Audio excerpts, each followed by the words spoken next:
ఇతర రాష్ట్రాల్లోనూ సృష్టి దందా చూసుకోయిగా ఈ సృష్టి టెస్ట్ వెబ్ సెంటర్ అని పెట్టేసారు కదా సికింద్రాబాద్లో, వేరే రాష్ట్రాల్లో కూడా నడిపించారు కథ, లంగ కథలు.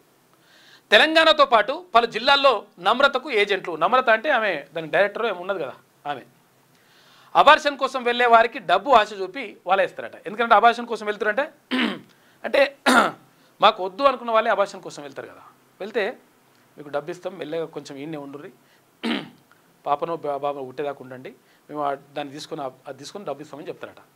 చెప్తే ఇక అప్పటిదాకా ఆపి తర్వాత పాపను బాబు ఉడితే అది తీసుకొని వేరే వాళ్ళకి మళ్ళీ అమ్మేస్తారు అన్నట్టు. అంటే మొత్తం ఇట్లా అభ్యాసం చేయకుండా ఇట్లా కూడా చేసిరట, ఇటువంటి దందా కూడా నడిపించారు.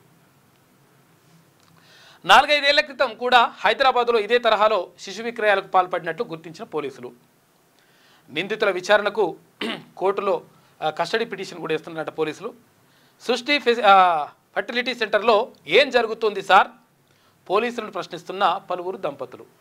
చూసుకోయి వాళ్ళ బాధ కాదు, పైసలు కడితే మరి ఏమయ్యా అట్లా నిజంగా అసలు వీళ్ళంతా ఇట్లా చెప్తున్నారు వాస్తవమేనా, అక్కడ ఏది బిచ్చగాళ్ళది వీర్యం తీసుకొస్తున్నారట, ఈ కథ ఏంది, తర్వాత ఇట్లా ఏది మా పిల్లల్ని కాకుండా అబార్షన్ కోసం వచ్చిన వాళ్ళని అట్లనే ఆపి ఆ పిల్లల్ని తీసుకొస్తున్నారట, ఇది కరెక్టేనా అని చెప్పేసి అడుగుతున్నారట. చూసుకో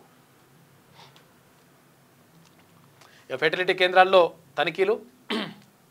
సృష్టి ఘటన నేపథ్యంలో సర్కార్ సీరియస్ అయింది.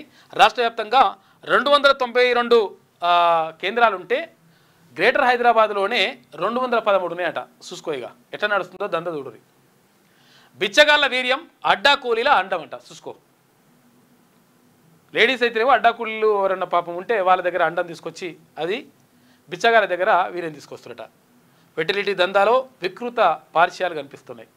ఇటువంటి అసలు యాక్చువల్ ఊహకు కూడా అందాయి.